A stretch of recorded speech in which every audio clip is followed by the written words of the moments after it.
Whoa, whoa, whoa, it's the show and go. Oh, yeah, yeah, yeah, yeah, yeah. It's the show and go. Cool boys, 25th of May, show and go. Welcome back from the weekend. We were just talking about how hipster Jackson's looking in his new beanie. Oh, do you reckon I could go one more roll? I probably could. Mate, you could do it. Do the Gutho, mate. Have you seen how he's been rocking the beanie at paratraining?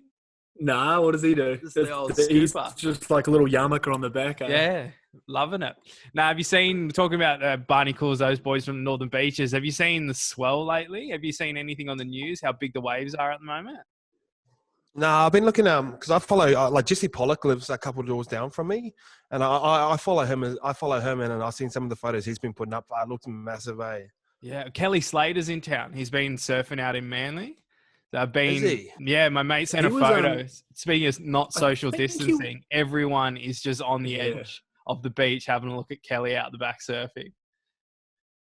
I think he was here for the PR Pro. I think he was in New Zealand, and then when shit went into lockdown, he, like, as far as he could go, this is, pure journo spec here, but I think the furthest he could escape to was like Aussie. So like he left New Zealand, went to Aussie, and he's been pretty much stuck there until borders open back up or whatever. So yeah. Oh wow. Gun how he's still but killing you it think at this age. I think you got big swells there, mate. Come out to Piha, boy. Try and paddle on that shit. Fucking too rough, bro, out there. Put the weddy on. Dangerous, eh? Oh, bro, Black yeah. sand. Good luck. Not a fan of black sand too. Yeah, that's a weird Black vibe. sand dash, throw on the towel down. Oh, bro, Yui how boom hot is bumping it? in the backpack. What a life. Fucking the hottest sand in the world. Nah, it's ridiculous. Mm. How's Yeah, the I know weekend? what, Nice. You like- wrapped up the old blueprint. I forgot I designed the logo for that. When you showed the Yeah, computer, I'm that's like, oh, ages fuck, ago. that looks sick. I love that photo. It's been a while, eh? So obviously, like, I probably could if I had a proper crack at it and someone else was cutting it out, I could have done it in like 4 or 5 days. But I've sort of just dragged it out and just done it over the weekends. And it just feels good to get done, and then we'll sort of start promoting it pretty soon. Jack is doing all the written content for it. So how far are you? I know it's not like a lot of work for me to do. It's just I gotta watch it all through, So I gotta. Yeah. So I'm probably 2/3 of the way through. I'll finish it off today, I think. Well, mate, What are you up to? Finished off the social media, the last influencer marketing part of that. Yeah. Which is fucking interesting. So That is, eh? I'm yeah. not just patting you on the back because I'm on the show with him, but it's a good watch. It goes all right. I'll tell you what, Ian, I've told you this before. I'm not gassing you up, but if I had my time over again, I'd fuck off uni and pay for that. Easy. What was that, Girdler? Sorry, bro. Yeah, slow mo. I Yeah, you're in zipped it. slow. Fucking get out of Kellyville, man. It's on the 4G. We're on the good network, man. Give Telstra a call. No, it's recording you guys. I suppose, when are you back in the office, Lukey? You are Tomorrow. back now, right? Oh, tomorrow. Yeah, Well, tomorrow. we should fucking do this when you're in the office then. Wouldn't that be a bit easier? I don't know. Yeah, I was thinking about it the other day. I was like, what's the setup? Are we both It'd be sitting weird, there, eh? or- Yeah, we'll Yeah, it have would be to. weird, yeah. I'll show you the Barstool rundown when they're all in the office. They're sort of like all sitting on like stools and they're all just talking around. So, but Jackson, you can't come, obviously, but you can cut it over Just there. go in get your him on the- separate offices. Get him on the big screen. Yeah. Yeah, it'd be That'd be the mad. way. But yeah, Jackson, you must have been through ICE as part of his course where he said start a podcast, and you took that quite literally, and you've jumped on. You've got your own potty with your mate. Barely ballers. I love it. Yeah.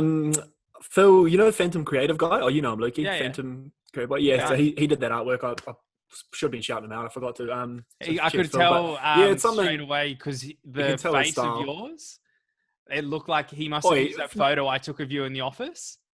Because it's the Yeah, he exact did. same. Like, because it's the only sort of head and shoulders shot I had, and I'm not a selfie bloke, so I was like, I'll just use this, bro. Still had the blonde mop and that, and my bag's under my eyes from that flight. And like when he did the 3 animation, hours. it's like, Shut the fuck up. bro. 3 hours. Yeah, I was up at 5, but and then you fucking had me up throwing me in the cold shower at about 3 a.m. But yeah, so no, it's cool though. It's going to be fun, man. Like, yeah, I told Ice and I spoke about it last week. I just it's an easy extra piece of content for me. I think we've got some valuable shit to talk about. I don't know, but We it's don't going to know be much. like very much, yeah, we're bringing it under the vintage banner. So it's going to be a lot of sort of nostalgic sports talk and what's popping in the NBA and NFL right now. A lot of what, we do and Scope does as well. It's just with a different bloke and a different sort of setting. We're going to have a couple of whiskey and dries and sit down on a Sunday, sweaty, and talk a bit of shit. How good. Awesome. Look forward to it. Could be good. Don't. Listen. It's going to be rubbish, but And Ice, mate, you had the old card break, the Scope's Last Dance. I didn't even ask Scope how that was over the weekend. I wanted to hear it from you this morning. He's not even retiring. He's not even retiring. He's sticking around. Loves a bit of Fucking hype. liar. So he's had he loves the a bit degenerates of- pumping him up. He loves a bit of fucking attention. That's what he likes at the moment. But so yeah, it was pretty good break. Obviously, we like standard footy players, and a few of them got money and stuff like that. So as your first break goes, boys are just going, get more boxes out, get more boxes out. So like pretty much the pinnacle of the story is like no one really pulled anything big in the main break. But then like NORMY was just going, fuck, I've got money. Like let me get another box. So he's buying boxes that are worth $2,000 each, and you only get 8 cards in it. So he bought one, got absolutely nothing, and all the boys are. I've already gone to bed by now. I was like, fuck, I'm not listening to NORMY talk shit all night. Because all the boys just wanted to stay on Zoom and have a beer with each other. And then he goes, oh, fuck it, I'll buy another box too. So little Pappy, he's out there breaking all the cards for us, and he's bought another box. Second to last card, pulls a Zion auto patch. So that's roughly can be, it's not really, there's no really comps on it at the moment. But if you get that raw, it could be up north of $20,000, $25,000. If it grades well at like a 10 or something, it could be like north of 50 up to 100. But no one's ever got a graded 10 one of it. So, but the card he's got, it's 1 of 10. So he got 6 out of 10. So yeah, he's probably got like a 30K card collection at the moment, just with 2 cards, a Luka and a Zion.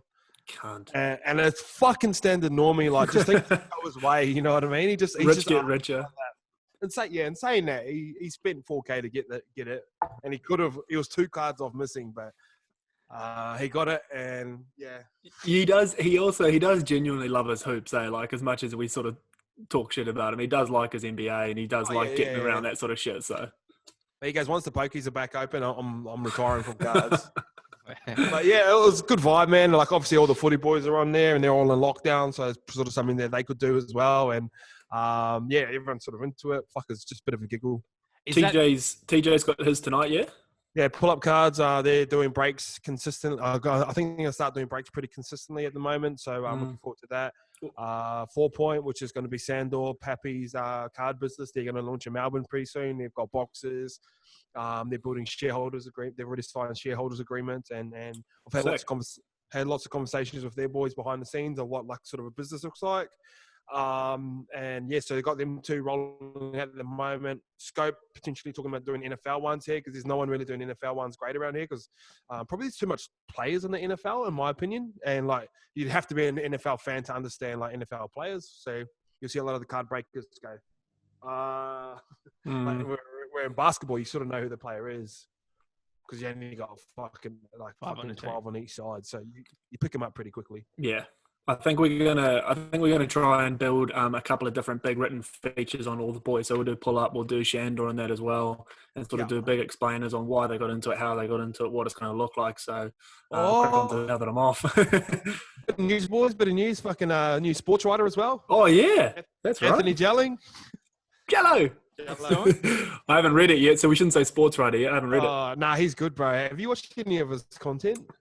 When he first signed with the Warriors, he did. Did you see his fucking hilarious skit? And he's like sitting there, and he's looking through the classified ads in the paper. Yeah. And then it says Warriors like looking for a utility, and he like picks up the phone and calls Stephen Kearney. So yeah, he's fucking funny, man.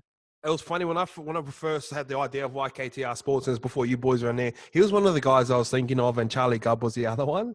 Like just that real style of humor. It's almost like Crowd Goes Wild type humor. It's just it's so fucking dry, but it's just hilarious to me. So yeah, he's going to start writing some articles for us. We've got Jackson on top of him, and then there's a little filter system that goes through to before he makes it to the page. But I think it'd be good because he's into some interesting stuff, and he'll just give us another perspective as well.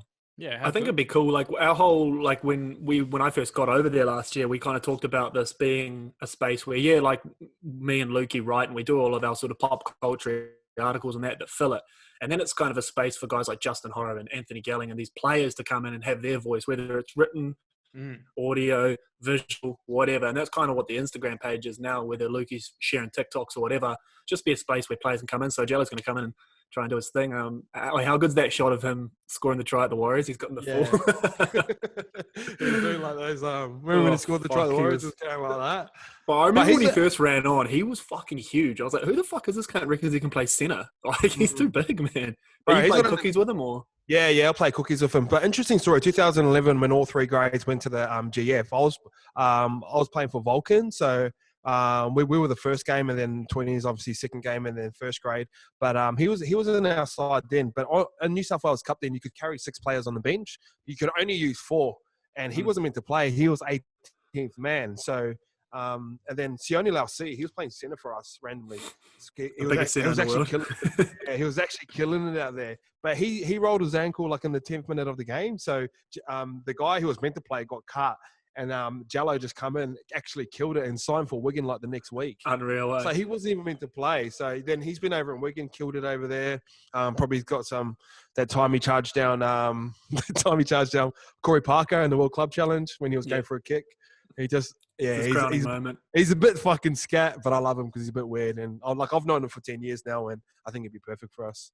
He was supposed to. Sorry, Luke, I'll throw back after this. He was going to do when he first signed here. You do media and that, and obviously the new players do the media first. So I was talking to him, and he kind of straight off the bat was like, "Oh, bro, like, can I write for you guys?" And I was like, "Bro, do you want to play on Saturday?"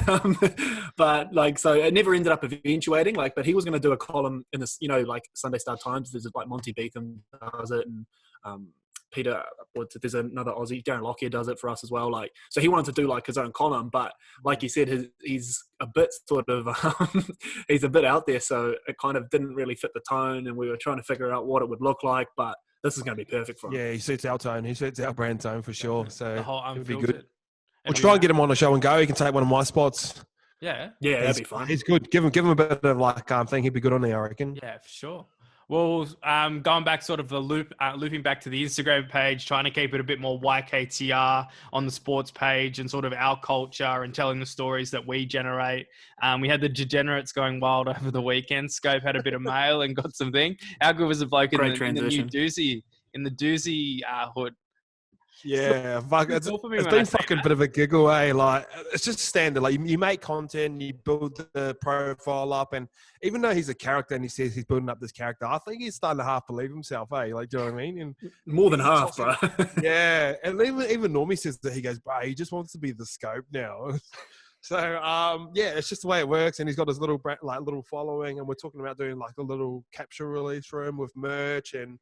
It's going to be an interesting little period coming up because NRL's coming back and then NFL's coming up. So he's done well over this little period just to sort of catch up and talk to sort of random people. But yeah, once the NFL comes back, there could be an opportunity there. And do we move into YKTR betting and do we move into different shit like that? So I don't know. It's starting to take shape, isn't it? You know what's sorry, Luke, keep going. No, the way that sort of.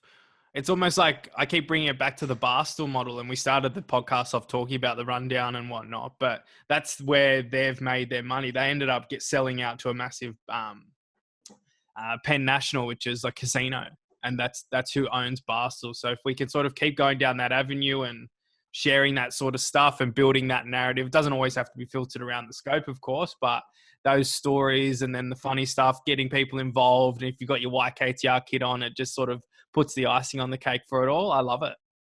I think I might get so Blake Leary, he's one of our best mates growing up. Oh, he grew up with all the boys and that, but they call him the 80th man of YKTR because he was with us at the start, but he just wasn't quite in there enough, you know what I mean? So but he doesn't mind a pun in that as well, and it actually goes all right too. So might be a little Lucky Larry coming up, and I think he'll toss up a bit of shit than Scope's tossing up.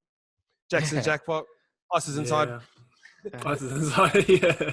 No, it's going to be cool, man. I think that the whole betting culture is something that's what we kind of wanted to do. When we started, we're there's traditional news, and then what are we into? We're into sport, yeah, but we're into culture, sport, music, punting. That's what you kind of want it to be about. So, yeah, watching the boys get up and, doing their runs for Scope, it's easy content, but building a capsule out of it would be all time. Yeah. You want some design advice? Here you go. This is for free. Not that design's my thing, but I reckon you run sort of that staff capsule look and feel, but you do it in like a fuck. You know that YKTR? You had that tan t-shirt for a little while there. You know, the tan tee, yeah. or like the bags, that sort of like tan cream, a little bit more off-white than that, and you get them sort of super thin, almost like those Kanye sort of holes in them, like degenerate style. You don't distress them, but like get them super fucking close to distressed. There you go. It sounds too stylish for the degenerates. I don't know. Just get a box tee with scope on it. They're black and grey, I reckon, them boys. No, I reckon the scope, that simple sort of like fake vintage with the helmet, the characterized helmet. That it would almost look cooler, like the more bootleg it looks, like the more sort of janky and shitty it looks. Like, yeah, 100%. Like the doozy tee when it looks all fucking like, it's that sort of style. Yeah, for sure. Like looping it, like the whole, like making like the scope prevalent on it, and then have like Punters Club at the bottom. People love that. And you if almost, it's like you almost half just fucking hand draw it, like get him to fucking do it with his dodgy, shitty handwriting. Go down to the screen press and get the old screens out. But no. Well, speaking of the degenerates, some of the degenerates might be able to start going to the game. How good. From July, I think Volandis. He said, we're at the moon at the moment, but we're trying to get to Mars. What are you guys' thoughts on even having fans? I reckon it's too soon. It's just not going to happen. You go, Jackson. Well, I remember we were sitting here about 3 weeks ago saying May 28 wasn't a chance, and he's made us look silly. So I'll tell you what, this guy, you know what he's doing. And I've got the blueprint going around in my head now. So going back to goal setting, it's kind of like as soon as you put a date and time on something, it makes it real, right? So what he's doing is he's putting these times that seem so unrealistic, and everyone works like cunts going, we're probably not going to make it, but let's just do our best so we don't get sacked or whatever. And now they've hit it. They're away on May 28th. So he says, yeah, we're going to get, limited fans in July 1. So that's all they're going to fucking do between here and July 1. The broadcasting deal's signed, the players are going to be back. So that's all taken care of. Now it's like, sweet, how do we get fans? And they're going to put this whole media beast that is the NRL with all their way too many staff into getting fans in on July 1, working with venues. They've now got less venues to work with. I don't know, man. I reckon he's a fucking chance. I'll tell you what, this guy's, he's a poor man's Dana White down this part of the world. Yeah, he's kind of like, he's just a cowboy, and he's getting it done, like, despite what people say. So, man, I'm not writing him off at all. Yeah, it's funny. Like, I didn't know who he was until sort of all this sort of stuff happened. I don't know if he was just in the background or wanted to be in that position. But some of the statements he's been coming out, and I haven't been paying too much attention to football news lately, but yeah, he's just saying how it is and how it's going to be. And it's like, there's saying if you try and please everyone, you please no one. And I think that's been NRL's biggest problem over the past couple of years. We're trying to keep everyone happy. Let's just be, fuck it. This is us. This is our sport. Stop changing the fucking rules every 3 seconds and just trust them to build it. That model of trying to please everyone's not going to work. So, but the fan side of it, I don't know if that's going to work. Well, do you have to sit like 3 seats away from everyone? I don't know. My thing with that is like, who enforces it? Like, say you're in the middle of a Broncos Cowboys game, 30 minutes in, the Bears are flowing, your team's up, you see a Broncos supporter 3 seats over, not a chance you're not going over and wrapping your paws around them. Like, I don't know how they're going to enforce it. Yeah, I don't know. Yeah, I don't know either. It's just, I guess if you got to, let's think of like the new market that you're at on Friday. There's people in that. I guess you could try and say that the footy is quite similar to that in a sense where it's not a gathering. If they're capping it at like, what are they going to cap it at 1,000 people in a massive stadium? Like 1,000 people in Bankwest, you wouldn't even notice. Would you half want to play in front of 1,000? Or would you rather have an empty stadium? Like, it's kind of like you'd almost want it full, or do you want like 6 people screaming your name? Like, I think it'd be a bit weird. I don't know. Probably feel the same, to be honest. Yeah, you got a big stadium anyway. You get the diehards there, like West Tiger fans and the diehard Parramatta fans and diehard St. George fans. All of the I'll tell you what's going to be an iconic shot, which we kind of like glossed over because of everyone was dealing with the Corona stuff. But when that round 2, when West, I forget who West were playing. Were they playing Paraluki? Oh, it doesn't matter. Gold Coast, the Mannequins? And there were no Gold Coast. And there were no fans in, and they had all the fans like crawling under and like looking under the gate there, and they had that big line of fans with all their Tigers flags on, like lying under, looking at the gate. Like, we're gonna look back on that in like 5 years and go, what the fuck were we doing? Even the punters that built the scaffold at Leichhardt or wherever it was, they do that, but it was just in that moment, it was pretty special when you think back. And that's just like going back to what I said, is like, trying to please everyone versus trying to please who the fucking NRL fans are. Now your fan base, which is blue collar Aussies and Kiwis who love a beer, love watching footy, and love getting around with their mates. Please those guys, and you'll sit and girls, and you'll see it build out from that. So that's what kind of Peter V'landys is saying. He's like, yeah, I know no sports said they're going to have fans this year. NBA said not a chance. NFL said not a chance. But he's going, no, fuck it. Yeah, July 1, we'll have some boys in there. Like, so he's sort of catering to his audience, which I think is a smart move. Do you reckon he's charging for tickets? Yeah, of course. Yeah, it'll be like $100 a ticket. As you know, Peter V'landys, he'll probably just say first and first serve. It's free, boys. Get around it. He'll be in there having a beer with him. I quite rate him now. I see Denon's got on. You know how Denon sort of attaches himself to people and characters. Denon is sort of starting to come around to Peter V'landys now, so they could build him into quite a cool little character, I reckon. Yeah, 100%. So, once Denon's on you, you're away. Alrighty, boys, we'll wrap it up for today. We'll be back Wednesday with a footy preview. Like, that's crazy we'll be able to do it. So we'll see everyone then. Mm. Bye. All right, boys. I'm cutting out.